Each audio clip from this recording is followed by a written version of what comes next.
Voilà, bonjour à tous et merci beaucoup d'être très nombreux à cette nouvelle émission de ce matin. Il y a des questions qu'on m'a encore posées en boxe. Ils me disent, mais pasteur, nous ne voyons pas l'apport des Américains dans cette guerre parce que les rebelles sont en train d'avancer. Et depuis que vous nous avez dit qu'Ouvira est déjà récupéré, jusque-là, il n'y a rien. On ne sent même pas que l'armée est en train de se battre. C'est comme s'il n'y a rien. Et l'aide des Américains, on ne connaît pas, est-ce que c'est vrai cette histoire des Américains ou bien on est en train de nous tromper? Est-ce que Félix n'a pas été trompé? Alors, je vais répondre à la question pour vous dire ceci. D'abord, il faut savoir une chose. Pourquoi Kagame ne veut pas quitter le Congo? Vous allez comprendre les raisons pourquoi Kagame est obligé de faire la guerre. Première raison, Kagame pense que... D'abord, c'est un orgueilleux. C'est la première raison. Kagame est très orgueilleux et tous ceux qui l'entourent sont très orgueilleux. Alors, dans leur orgueil, il se dit ceci. C'est eux qui sont la race supérieure de tous les Africains. Vous voyez ça, ce qu'ils ont en tête. Ils sont la race supérieure de tous les Africains. Donc pour eux, les autres races sont des faibles races. Les Bantous sont des faibles races. Les Hutus, les autres sont des races inférieures et ils sont de la race supérieure. Vous voyez ce qu'il a en tête. Ce qui fait que dans une guerre avec les Bantous, lui ne peut jamais échouer. Il est armé de cet esprit-là.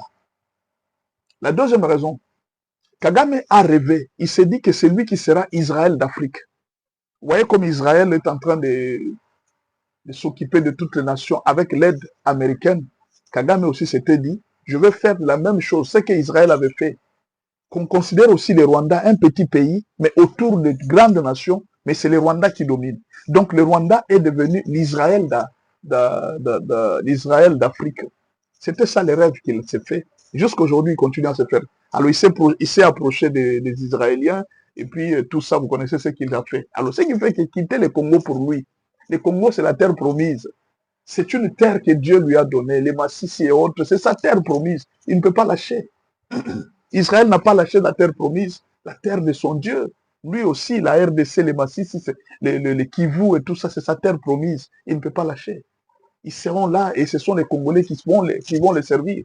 Ça, c'est l'idée de Kagame. Je ne dis pas de Rwandais, il ne faut pas confondre. Tous les Rwandais ne sont pas comme lui. C'est Kagame et sa clique. Ils se sont fait cette idée-là. Ils sont l'Israël d'Afrique. Ils sont de la race supérieure, un peu comme Hitler était en train de dire aux Allemands qu'ils étaient de la race supérieure. Ah, ça, c'est la troisième raison. La deuxième raison. La troisième raison, c'est que tous ceux qui s'approchent de Kagame, il y a une sorte de culte mystique, une sorte d'occultisme autour de lui. C'est-à-dire qu'il y a une sorte de pacte de sang autour de lui. Ce qui fait que tout celui qui s'approche de lui doit mourir s'il trahit. Tous ces politiciens congolais qui essayent d'aller voir Kagame pour s'allier au M23 ou tout ça, le premier acte que tu dois poser, c'est de prendre le sang. Tu dois boire le sang et puis tu signes un pacte de la mort. Le jour où tu vas trahir, tu vas mourir. Voilà pourquoi plusieurs sont morts. Pourquoi? Parce qu'ils ont signé un pacte de la mort. Kagame connaît. Il sait que les Congolais peuvent changer de face d'un moment à l'autre. Il sait que les Congolais, parce que si tu trahis ton maître, tu trahis ta nation, et c'est moi que tu ne vas pas trahir. Kagame a cette logique. Il sait que quand un Congolais trahit son propre pays, même moi, il va me trahir. Voilà pourquoi, même quand il prend le pouvoir, il les tue. Pourquoi? Parce qu'il s'est dit que quelqu'un qui a trahi son propre pays, ce n'est pas moi qui peut me protéger. Et ça, les Congolais ne comprennent pas. C'est ça la logique de Kagame. Tu as trahi ton pays, moi aussi tu me trahiras. Voilà pourquoi avant de commencer avec lui, il y a une sorte de culte, il y a une sorte de cérémonie d'initiation à cette idée, à cette idéologie de Kagame. Tu dois prendre le sang et tu dois signer le pacte de la mort si tu trahis. Et plusieurs Congolais vont mourir comme ça, parce qu'ils ont signé le pacte de la mort. Voilà pourquoi nous demandons même aux pasteurs de prier beaucoup. Cette histoire de guerre que vous voyez, ce n'est pas seulement une histoire de guerre simple. Il y a un pacte occulte. Ça, c'est la troisième raison. Nous devons beaucoup prier pour notre pays. Ne laissez pas seulement les militaires, mais prions aussi pour que Dieu puisse intervenir. Parce qu'il y a beaucoup d'occultisme dans cette histoire de guerre que vous voyez. La troisième raison, la RDC est devenue le sang de Kagame. Vous voyez cette gloire de Kagame, toute la gloire de Kagame, son sang se trouve en RDC. Si la RDC lui prive cela, la gloire de Kagame disparaît. Donc la gloire de Kagame vit avec les minéraux du Congo, vit avec la richesse du Congo. Kagame, au fait, n'est rien sans le Congo. Alors, il est en train de se dire, si aujourd'hui, je perds le Congo, c'est que je perds toute ma gloire, c'est que je perds tout. Et là, il a déjà dit, mieux vaut mourir. Il y a quelqu'un qui a une telle décision. J'accepte de mourir au Congo, plutôt que de perdre cette gloire, que l'Afrique se moque de moi, qu'on dise demain que Kagame n'était qu'un simple voleur. Alors, il a peur de ça. Il s'est dit, moi, je ne vais pas lâcher le Congo. Et la cinquième raison, c'est cette histoire des Occidentaux qui mettent une pression pour lui. C'est un humain, Kagame. Après tout, même s'il a des sorcelleries et tout ça, c'est un humain. Voilà pourquoi même il a fermé les églises chez lui. Ne croyez pas que quand on ferme les églises, on commence à s'attaquer aux églises. C'est quelque chose, on veut mettre de l'ordre. On veut mettre de l'ordre. Quel ordre il va mettre au Rwanda? Qu'est-ce que les églises pèsent devant lui? Le grand problème, c'est que les églises ont commencé à monter sur le plan spirituel.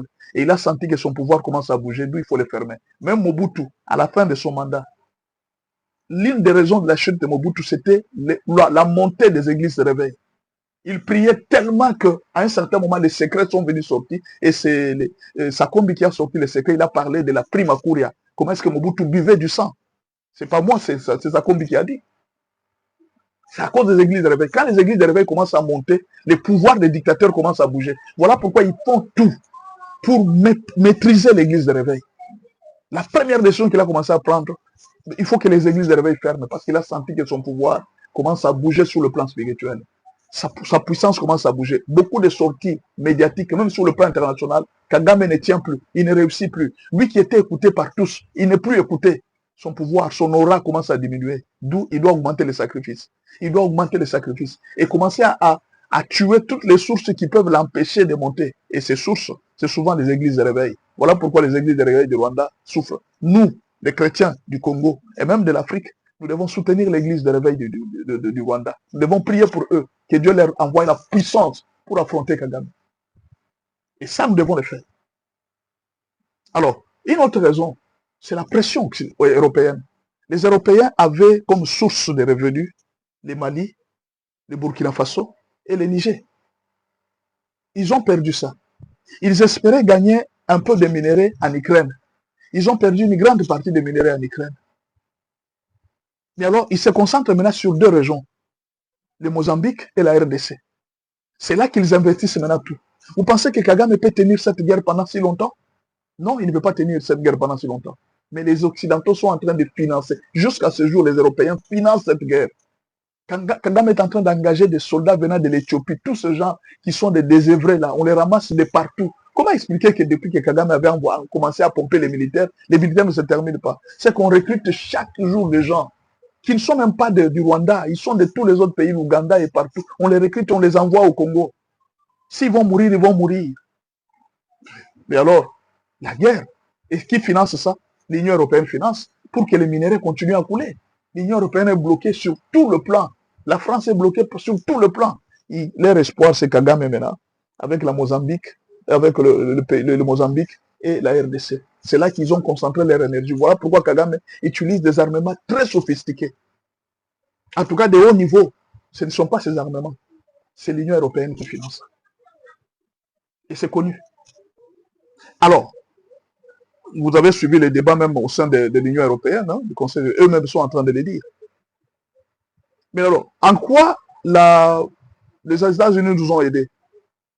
Les États-Unis nous ont aidés d'abord sur plusieurs raisons. La première chose, c'est la résolution 2773. C'est une résolution claire qui a reconnu la souveraineté de la RDC. Parce que Kagame était en train de rêver de couper le Congo. La résolution 2773 a parlé de la résolution. Les accords de Washington ont respecté la souveraineté de la RDC. Le grand problème que nous avons dans ce pays, ce n'était pas de perdre le pays. C'était d'abord de perdre le pays. C'est ce qui risquait. Nous avons récupéré la souveraineté de la RDC à travers les résolutions. Et l'une des choses que les États-Unis sont en train de faire pour le moment, c'est de rendre la MONUSCO un mandat offensif. C'est une grande bénédiction pour la RDC. Voilà pourquoi Kagame se bat à tout prix de prendre Kalemi avant que la MONUSCO entre en jeu.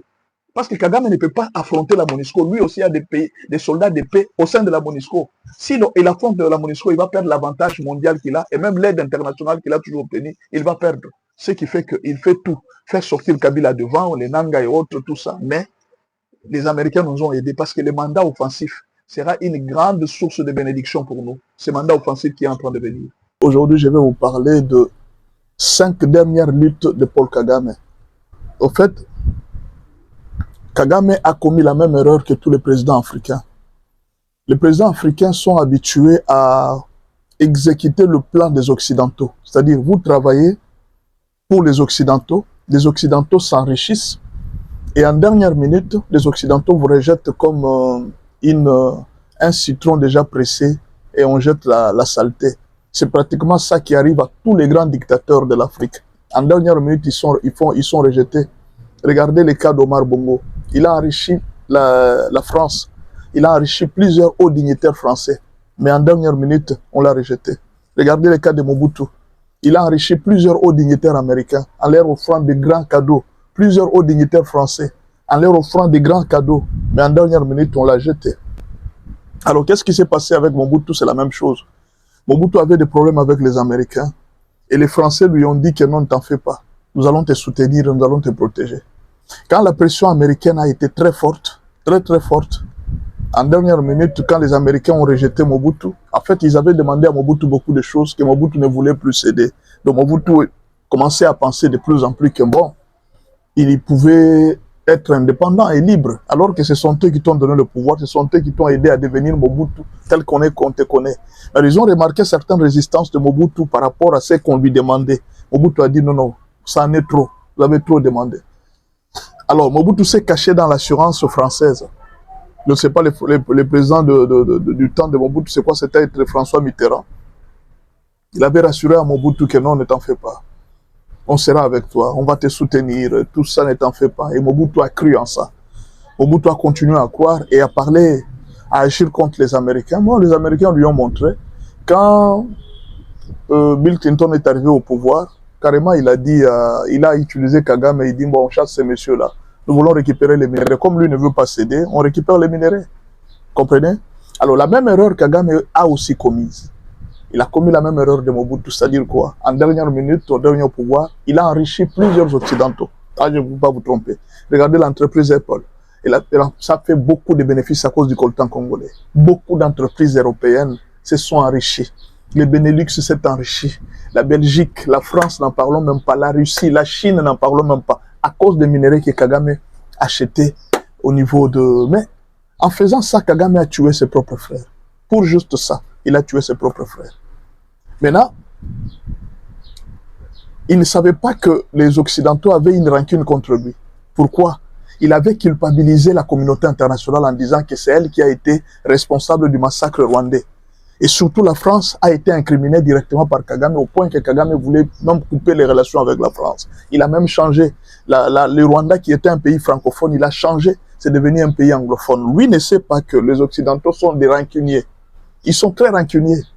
Ils l'ont gardé au pouvoir. Ils lui ont donné les facilités. Lui pensait que... Vous voyez, quand un père ne t'aime pas, il va commencer à te gâter. Un père qui t'aime, les châtiments, c'est une preuve de l'amour. Mais quand tu fais le mal et qu'on ne te châtie pas, c'est qu'on ne t'aime pas. C'est un piège qu'on l'a mis. On ne les châtiait pas, on ne les redressait pas. On ne lui disait pas que tu es en train de faire le mal. Ils connaissent tout. Ils étaient en train de documenter tous les crimes que Kagame a commis. Et pendant ce temps, ils ont profité de lui. Ils volaient les minerais pour lui. Et ils savaient qu'au finish, c'est seulement lui qui sera condamné. Et c'est la première lutte de Kagame. Comment expliquer que j'ai tué autant de personnes? Et c'est moi qui suis responsable. Comment Kagame va pointer que c'est la France qui m'avait envoyé? Comment Kagame va pointer que ce sont les Américains qui m'avaient envoyé avec Bill Clinton? Il ne citera personne. Et voilà l'erreur qu'il est... Enfin, pas l'erreur. Il a été obligé d'aller signer devant Trump, devant les États-Unis. Je vous ai dit dans une analyse qu'en signant aux États-Unis, Kagame est parti dire en fait au monde entier que c'est moi qui ai tué des gens au Congo. Il a signé sa propre mort. Et maintenant, comment il peut sortir de cette histoire-là? Il appelle les sénateurs, il appelle ceci, il appelle ceci. Trump a déjà décidé. L'affaire est déjà connue au niveau international. Il y a déjà eu une résolution, sachant qu'il a agressé. Comment effacer l'image de l'agression? 10 millions de morts au Congo. Comment est-ce qu'il va réussir à effacer? Le blanc l'avait piégé, il l'avait laissé tuer. Il tuait. Lui pensait être fort, lui pensait être le plus grand homme. Il n'a pas lu l'histoire. Apparemment, c'est comme si c'est quelqu'un qui n'a pas beaucoup étudié. Il n'a pas lu l'histoire du monde. Il n'a pas lu l'histoire du maréchal Mobutu, d'Idi Amin Dada et de tous les autres. Il n'a pas lu leur histoire. Il a voulu créer une nouvelle histoire, pensant que les Occidents ont changé. Non, ils sont les mêmes. il a été piégé. Pendant qu'il tuait, on ne le reprochait de rien. Il savait qu'au finish, c'est lui qui va payer tout ça. Et on va effacer cette culpabilité qu'il avait mis au monde. Vous voyez, on parle au Rwanda de 800 000 morts. Et pour lui, Kagame, on parle de 10 millions de morts en RDC. Et maintenant, imaginez comment est-ce qu'il va justifier tout ça. Même lui-même, il est surpris comment est-ce que je suis arrivé jusqu'à ce niveau-là. Et personne ne lui envoyait même une lettre pour dire que non, Kagame, tu as mal agi, tu as assez tué. Non, non, on l'a laissé faire. Comment il va échapper à ça? C'est la première lutte qu'il a. Comment je vais échapper de cette justice? Il voulait continuer à mettre sa main au Congo, installer les Congolais pour qu'on puisse les protéger, qu'ils se soustraient de la justice internationale. Mais ça devient très difficile parce que l'affaire est connue de tous. La deuxième lutte que Kagame a, tous les enfants qui sont au Rwanda de 30 ans, ils ont une image de Kagame comme un héros, l'homme le plus fort, l'homme qui n'échoue jamais, qui ne recule jamais devant la guerre. Mais en fait, comment il va faire pour expliquer à tous ces Rwandais, ces jeunes Rwandais de 30 ans, comment il va leur dire que non, j'ai échoué au Congo, mon armée a échoué au Congo, ils n'ont pas pu prendre des terres, ils n'ont pas pu arriver jusqu'à Kinshasa, ils n'ont pas pu prendre cette terre promise qu'il avait promise à tous les Rwandais pour dire que les Massissi nous appartient, Bukavu c'est notre province, Goma c'est notre province. Comment il va faire pour convaincre à tous ces Rwandais? Ça devient difficile, c'est une lutte pour lui. Il doit expliquer à tout le monde que non, j'ai gagné. Non, ces gens-là ne nous aiment pas. Il n'y a personne qui n'aime pas Kagame. Le problème, c'est qu'on l'a laissé dans l'erreur et il s'est rendu compte en retard. Aujourd'hui, c'est son doigt qui est pointé. Tous ces gens qui lui donnaient des armes, ils se sont retirés. Macron ne sera plus là. Pendant les prochaines années, Macron ne sera plus. Bill Clinton ne sera plus là. Kagame se retrouve seul. Tous les présidents qui lui ont donné des moyens, ils ne sont plus en fonction. Ils n'ont même pas de preuves. Kagame n'a même pas de preuves pour dire que c'est elle qui m'avait envoyé, c'est elle qui m'avait envoyé. C'est fini. Il est resté seul. Comment il va expliquer maintenant aux Rwandais pour dire que non, je suis un héros de la guerre. Je suis un homme fort. Et maintenant là, il est obligé de multiplier les conférences pour expliquer aux Rwandais, non, vous savez. Et généralement, remarquez bien, quand Kagame est en posture de force, il ne parle pas. Quand il est en faiblesse ou bien qu'il vient d'être blessé, ou bien qu'il vient de connaître un échec, vous allez le voir vite, il appelle la conférence de presse pour commencer à parler, il va débiter et il n'a pas la maîtrise de soi quand il est fâché. Quand il est fâché, il a deux choses, il injurie ou alors il tue. C'est ça en fait sa faiblesse. Il n'a pas de maîtrise de soi quand il est en colère. Quand il est en colère, il décide de tuer, ou soit d'insulter, ou soit de faire du mal à quelqu'un. C'est comme ça qu'il est, c'est sa nature. Vous voyez? Alors là, il est obligé, il est en train de se battre pour expliquer à tous les Rwandais que je suis toujours le même héros. Mais de l'autre côté, il voit les Congolais en train de chanter la victoire. Non sur le plan diplomatique, Kagame sera arrêté. Kagame, qu'est-ce qu'il va faire? Qu'est-ce qu'il dira aux Rwandais? Lui, le héros. C'est une très grande lutte. Qu'est-ce qu'il va faire? Troisième lutte. Toute son économie a été centrée sur le vol des minéraux en RDC. Au cas où aujourd'hui il arrivait qu'on fermait cette porte des minéraux et qu'on commençait à mettre la traçabilité, juste seulement à voir entre janvier et juin 2025, la vente du coltan que Kagame a fait a dépassé 213%. Depuis juin jusqu'à 25, de tout ce qu'il a toujours vendu les autres années, ce qu'il a accumulé, et il a continué à vendre, peut-être se disant que bon, écoutez, j'économise, peut-être on ne sait jamais, au cas où on fermait. Il est en train de faire un effort, il vole. Maintenant, supposons qu'aujourd'hui, cette porte-là de voler est fermée. Qu'est-ce qu'il va faire?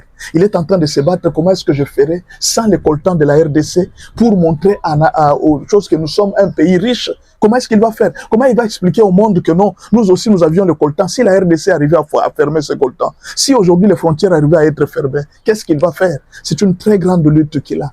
Et qu'est-ce qu'il va expliquer? Comment il va expliquer? Et peut-être une autre lutte que Kagame a. Quel sera l'avenir des Rwandais après son départ? Il se pose beaucoup de questions. Est-ce que les Tutsis vont survivre? Parce qu'il a détruit dans toutes les régions, en Tanzanie, en RDC, au Burundi, même aujourd'hui en Ouganda. Quel sera l'avenir des Tutsis s'il n'a pas réussi à prendre les terres du Congo? Parce que c'est là qu'il avait fondé toute sa lutte. Maintenant qu'il n'a pas pu avoir ces terres, quel sera l'avenir des Tutsis? C'est une lutte. Et il est en train de se battre pour fuir la CPI. Il est en train de se battre pour son honneur à lui. Il se bat pour sa ville qu'il a construite. Il se bat pour son avenir. Qu'est-ce qu'il va devenir? Et c'est une grande lutte pour lui. Mais au finish, il a tout perdu. C'est juste le temps qui reste. Il a tout perdu parce qu'il... Je vous laisse suivre ces papas qui s'expliquent comment les Mutusi à enterrer la population. Et qu'est-ce que les Moutous faisaient? Quand ils ont pris le pouvoir, quand ils sont arrivés, quand les FARDC, les fausses armées de la République démocratique du Congo ont donné Masisi et Goma aux Rwandais, ils ont fait une fosse commune. Plus de 300 personnes étaient enterrées. Hii mambo kutendeka ilitendekaka ilikuwa siku ya 3 mercredi, wakati wenyewe walikuwa wameshika inchi eneo yetu hii, walianza kudondoza population yote wakisema kuwa hao wanatafuta kufanyizisha reunion ya kutia wasultani wapya, na kumbe walikuwa wanatafuta njoo kutumaliza. Wakayalisha watu stade mu prison centrale, mkila nyumba kubwa kubwa yenye ilikuwa. Baadaye mpango yao ikaanza timilika magharibi, walikuwa wametayarisha kamba mingi sana zenye walitoshaga mu manyumba za watu mabikwembe, wakapasura jo, wakafanya ginsi yote wakaanza funga watu mikono. Magharibi ya partir ya 19h walikuwa uko na beba mbili kupiga. Walikuwa wametayarisha masake za foka ni bumarto wenye buko na meno mbele, banapiga kichwa mbele na nyuma, banasukuma mashimo. Wa mingi walisukumiwa mshimo hizi na hawaya kufa, walikuwa wanakufa baadaye. Hiyo na mbele ya kuwaua walikuwa wanachagua, wanasema mhutatie mkono yulu anabaki hapo. Kabila zingine zote banatosha. Kuna wengine makabila zingine wenye waliwezaga kufa, sababu waliwazaga hivi, wanauliza Bahutu batie mikono yulu, banataka kubaponesha. Na njoo pale sasa watu wetu wakaishia hapa. Mimi binafsi kuna mtoto wangu wa kwanza na ndugu yangu bako mu mashimo hizi, kati ya hizi shimo 3. Tuendelee kuwaombea. Juu tulibakia sawa mayatima. Ingelikuwa mahali zingine ni kama wamoja walishauliziwa sababu gani walitendaga kitendo hichi. Tuendelee kuomba Mungu, sababu Mungu ye peke. Ndeko nanga Congolais, yo mutozo kanza okende M23 kuna bonheur ezali. Ndeko tala bato bazana M23, tala santé la bango. Tala santé ya bato M23. Est-ce que ça normal? Daniel Safou yo baki Daniel Safou. Daniel Safou a foutu muki, a fundu muki, a komi tubuka. Est-ce que c'est normal? Safou a la boite. Tala vient nga Arimaji, ce qui mastai, ce qui vient nga a komi koko na Goma. Tala nga depuis la tika M23. Depuis la tika M23, qui boga zonga, na zonga boga depuis la tika M23. Pourquoi? Stress ezate. Stress ezate, na koma pédicure, santé koma bien, na koma la bien. Tala babo, bilongo foutu muki. Et puis piaka oza na Goma. Ba Rwandais bazopesa ba Congolais mbongo te. Ba Rwandais bazopesa mbongo na batutsi ba Rwandais. Ba Congolais bazo mbongo. Bokende te okufa pamba. Communiqué numéro 0010/Selcom/MNK/CG/2026. Communiqué de démenti sur le rumeur relatif à l'arrestation de Clovis Moutouva, acteur politique. Depuis l'annonce de l'arrestation de M. Clovis Moutouva à la suite d'une procédure diligentée par la justice militaire, des rumeurs infondées et des allégations non vérifiées circulent avec insistance sur les réseaux sociaux. Certaines publications tentent d'attribuer à des autorités politiques et militaires des intentions ou des responsabilités qui n'appartiennent pas au gouvernement ni au gouverneur militaire du Nord Kivu, mais à l'appareil judiciaire congolais. La cellule de communication du gouverneur des provinces du Nord Kivu tient à rappeler avec fermeté que toute arrestation relative à la décision judiciaire doit être comprise dans le cadre strict de la loi. Par conséquent, les affirmations qui cherchent à présenter l'arrestation de M. Clovis Moutouva comme le résultat d'un plan politique ou d'une manœuvre de pouvoir ne reposent sur aucun fondement. La cellule de communication constate également que de personnes de mauvaise foi instrumentalisées par certains acteurs politiques en mal de positionnement ou utilisées dans des logiques de déstabilisation s'emploient à alimenter la confusion et à envenimer les climats sociaux. Ces comportements visent manifestement à détourner l'opinion publique en créant de fausses informations capables de provoquer la colère, la division et les tensions dans la société. La communication officielle appelle donc la population à la prudence, à ne pas relayer les contenus non vérifiés, à ne pas croire à des rumeurs présentées comme des faits, à ne pas céder au discours de ceux qui profitent du désordre pour servir les intérêts contraires à la paix et à la stabilité.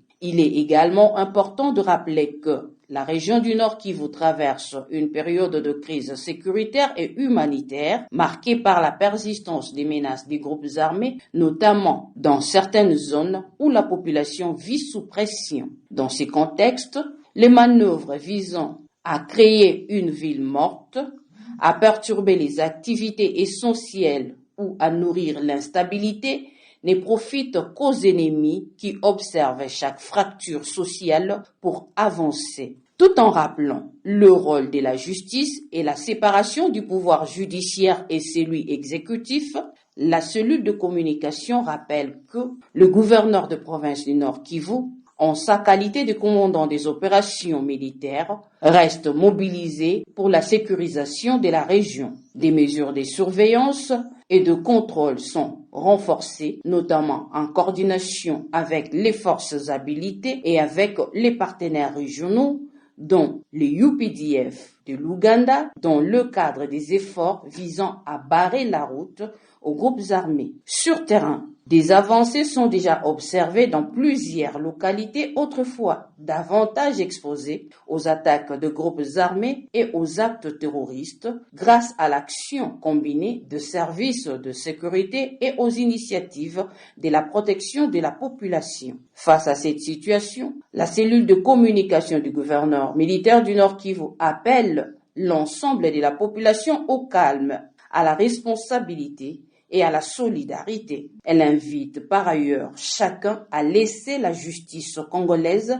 accomplir son devoir, mieux son travail, conformément à la loi, et à rejeter toute tentative de manipulation fondée sur des rumeurs. La population est donc priée à rester vigilante, à privilégier les informations confirmées par les canaux officiels et à refuser d'être utilisée dans des agendas hostiles à la paix. Pour la cellule de communication, Feta Beni. Il devait désengorger la vie des Bwendé et la relier aux localités périphériques. 5 bus Transco avaient été lancés il y a quelques mois. Aujourd'hui, plus aucun ne circule. Les engins sont stationnés dans un garage de fortune dans la brousse.